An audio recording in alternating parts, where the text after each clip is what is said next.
we want to create this open forum. That's what all the Digital Bathroom Association is all about. We are open to everybody that has something to say about the future of the bathroom.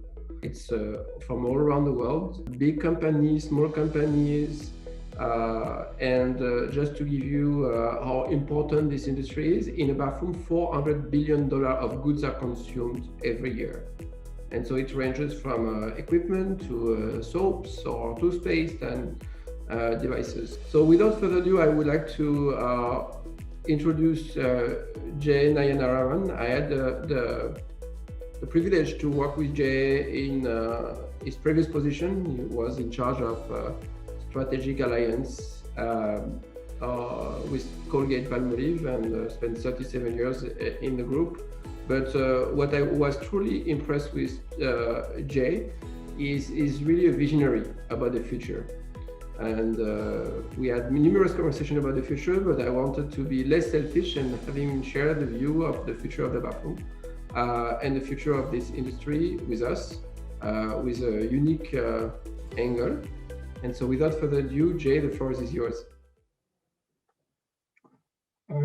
Thank you, Thomas and Mariel, and I'm really pleased to be here offering my thoughts. But before I begin, I want to thank Pia for having put together my thoughts into some slide presentation form. So, thank you, Pia, for your wonderful work. I chose the name as Bedroom to Bathroom Continuum, primarily because some 30 years back in Australia, I was attending a seminar when people talked about a diffused way in which bedroom to bathroom to swimming pool continuum is happening in the lives of people. And at that time, I thought this is very, very way out in terms of perspective. 30 years later, today, I believe that it's not way out, it's already here. And that's being aided by, the role of the individual and our own lives. And that's why I chose the words, my mind is free, my body is to be alive, and I can have the power in my hands to do what I want, as a call out to action from every individual around the world, and that to the 7 billion plus. The context I want to figure here is in terms of what is happening in the world today. I was reading a book a year back called Why Nations Fail by Darren Asamoah, about disruptive changes in the lives of people, which are much more strategic. Like in the 1500s, when there was a plague, as well as the Industrial Revolution that gave UK or United Kingdom the ability to expand in the world and change the life of people with industrialization. So if I look at today, what is happening is the digital transformation over the last 20 years and the pandemic is leading to compressed disruption. If you can go back to the previous slide, Pia, and these two pivots are building upon each other, and then go to the next slide. And what that is helping is in terms of behavior changes where I was told that the e-commerce has grown to 20% of the US market versus 13% in 2018. 50% of the employees are expecting to work out of home. AI is being used extensively for prediction, especially in the concept of shifting to cloud. 20% of the companies to 80% of the companies in a 3-year time span, in some form or the other, not necessarily fully cloud-based, but changing. In addition, supply chain, health, and consumer disruptions are forcing consumer spending on goods and services, and their behavior is changing rapidly. So overall, I think there is a complete impact on the life of people, and I just want to go through some of the things which were captured. If you go to the next slide, I was listening to a presentation by Tom Friedman, who writes in New York Times, and he elucidates impact on society by the technology. And one of the things that we want to keep in mind is that the level of change we are talking about is fast, and it is multi-level. It affects us as an individual, as a family, as a community, and as a society, and as an organization where we work. So we need to look at it from all aspects. While doing this, the technologies are becoming powerful, And we need to be very cognizant and conscious of how to preserve our privacy while at the same time tapping into the power of the technology. And what's the role of technology in our lives, and what's our life in technology. All of those things are going to be impacted. For example, if you take the self-driving ecosystem, what are the protocols that we need to have?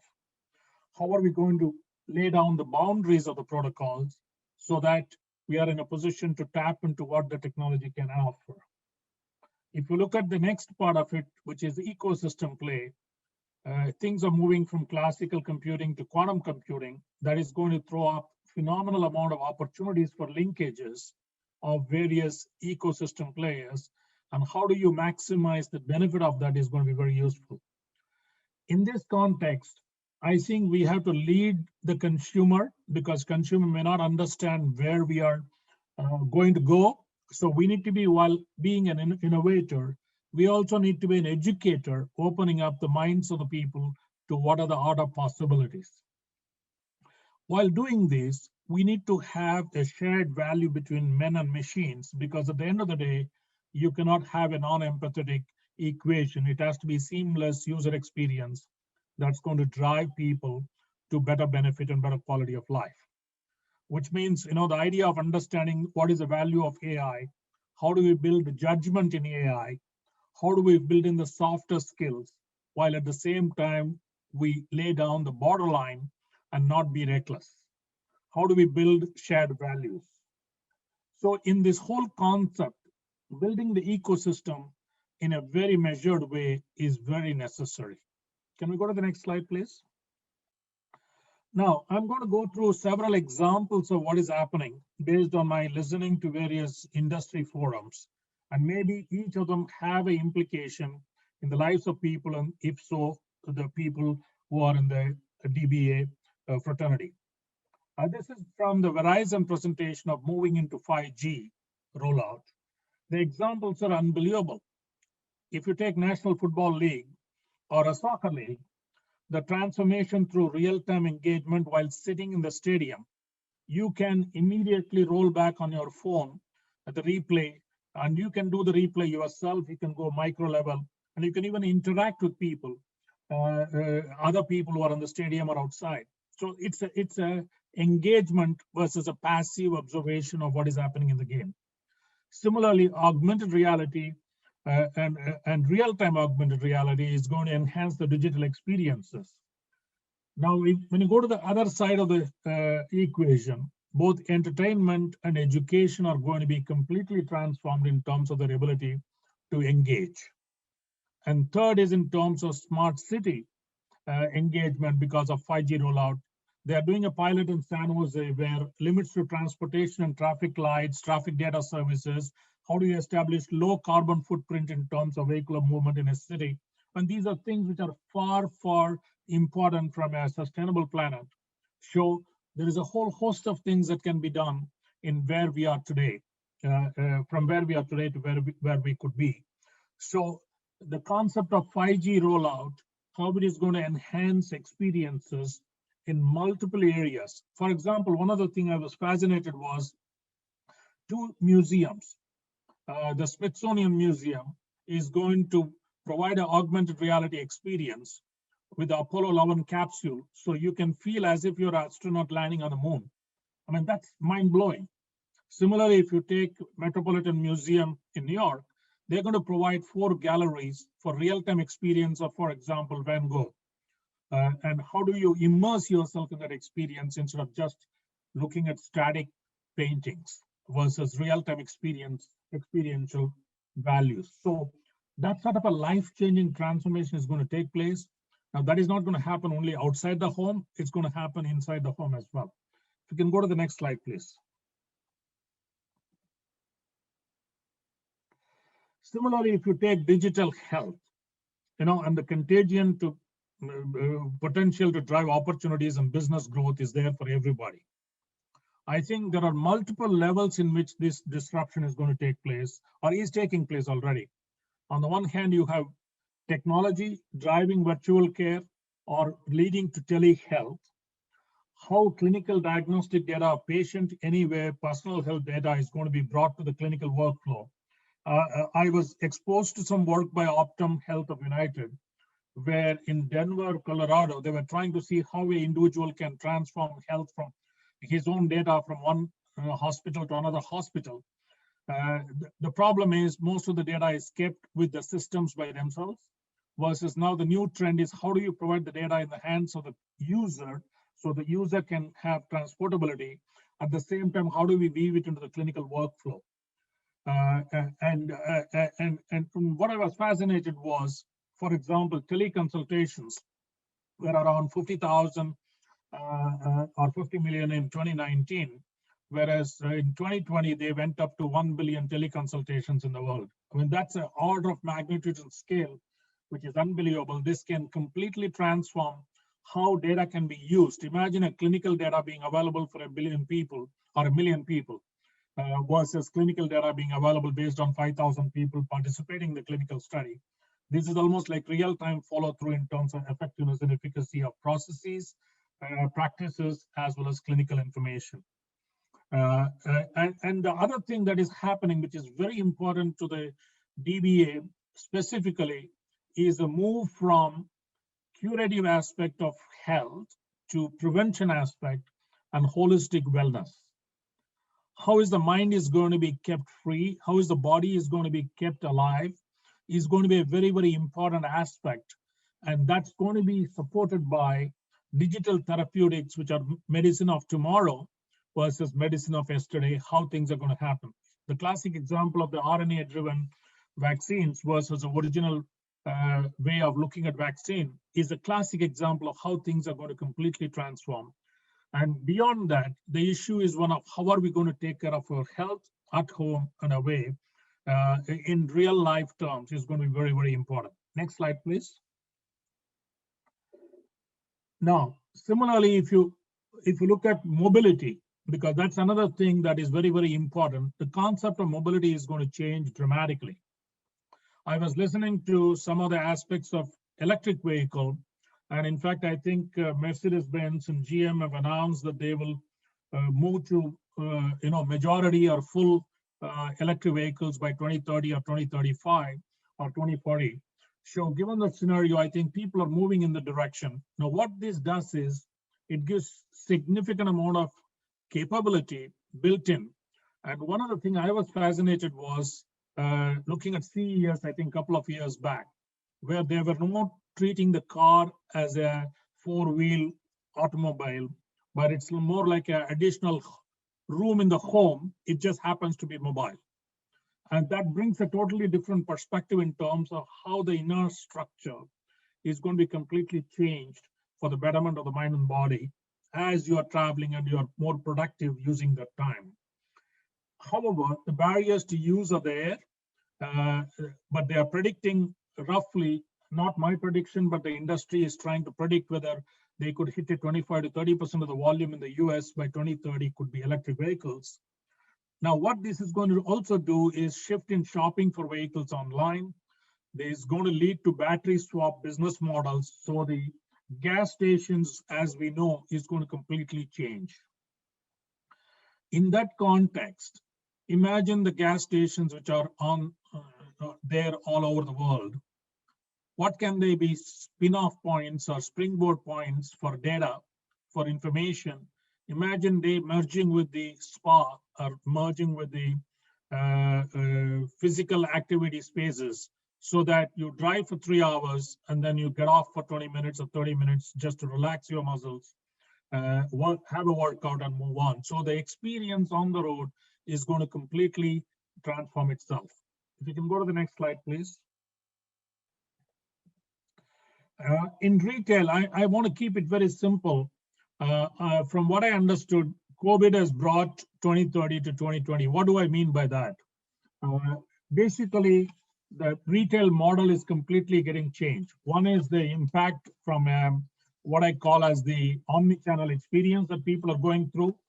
I think people are moving dramatically to getting goods delivered at home or in terms of curbside pickup or online, and also online funding models have started coming out. And on top of that, people who are in the retail industry are also talking about different operating model due to customer switching online. They are evaluating role of the physical store, fulfillment epicenter, plus experience combination. And the example I saw was how Best Buy responded to the pandemic.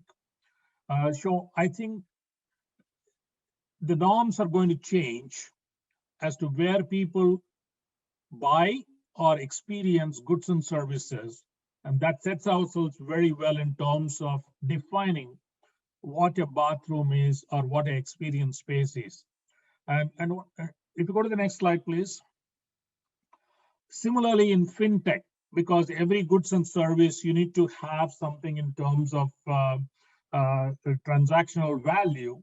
The role of e-banking is being driven by data, moving between apps, convenience and control, and also trying to get credit. Imagine a scenario, Apple announcing their app, which talks about you can do your own Pilates exercises, aerobic exercises at home, and you sign up for an Apple app so that you don't need to go to a gym to do that. You don't need to sign up a club. It's going to be a virtual club. So the virtual experiences are going to expand. And one of the things that I think the fintech combined with experiential thinking is going to drive people is the wall between the bedroom and the bathroom is going to break. So it's going to be one beautiful experience area for wellness at home and away from home. If you can go to the next slide, please. Now, what all this brings about is the singular point I want to make here is that the opportunity is going to be based on platform business model. It is no more going to be based on a specific product or a specific service. It's going to be a combination of products and services available anytime, anywhere. It's like imagine the Uber, Airbnb, Shopify experience as a platform. I mean, if you look back, Amazon started as a bookseller. Now today they can sell anything and everything. So the idea is how do we look at scalability and value to users more than the platform? It cannot be just a platform, it has to go beyond. And the business model has to be 10 times better or 10 times cheaper. And the network effect and scale has to be played upon. And it is not just one-sided network, it is going to be two-sided network. I'm a very great proponent of B2B2C rather than B2C or B2B. Having that two-sided networks, both from a supply side and the demand side, is going to be extremely useful because the data, which is a common engine, is going to be helpful for the whole ecosystem. And it is going to be a digitally scaled platform. And payments or mobility, fitness or health are going to be the areas of focus and areas of support. But while we do this, one other thing that's going to be very important is how do you establish the trust? Linking the producers and users, how do we make sure that we follow the privacy regulations? Go back to the Tom Friedman scenario of trying to put the boundaries of operation while at the same time being useful. What is a community perspective? How you're going to deal with it is going to be very, very important. I mean, Airbnb, for example, I know about how they created a host and guest profile, two-way reviews, secure payment, etc., etc. Nobody is perfect because it's so fast changing, but we need to be very, very careful. If you can go to the next slide, please. So why did I go through all these things? Primarily because compressed disruptive changes in the world is absolutely critical to change the behavior of people. Behavior change is normally very difficult. I used to say that it takes, 2 generations before you can get into 50% penetration of a new behavior. But today that is not going to be held sacrosanct. The need time is going to be disrupted itself. While doing that, one other thing we need to keep in mind is people are not interested in data because there's a lot of talk about data. People are going to ask 2 questions. whatever I'm doing today, whatever practice I'm doing today, am I doing the things the right way? So long as they know that, they're not worried about the data. Second is, how do I know things are not moving okay so that I can take action to prevent issues? Don't tell me you have an issue. Tell me before the issue arises so that I can take some action.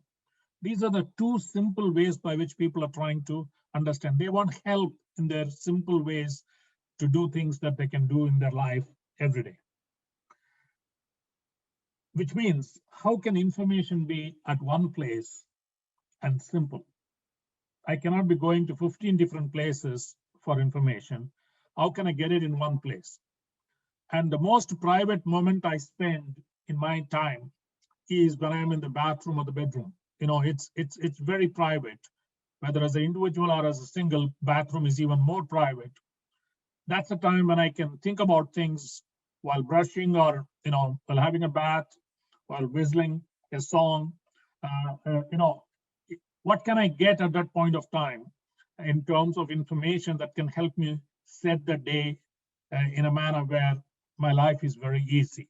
How does it all fit into my daily life is the question that we all have to ask.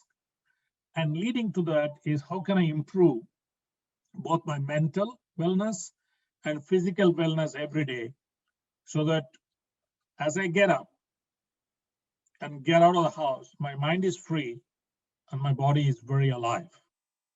That's the task we all have. And I presume that with CareOS or digital bathroom concepts can help a lot in terms of making the 7 billion people feel free and feel alive. Thank you very much.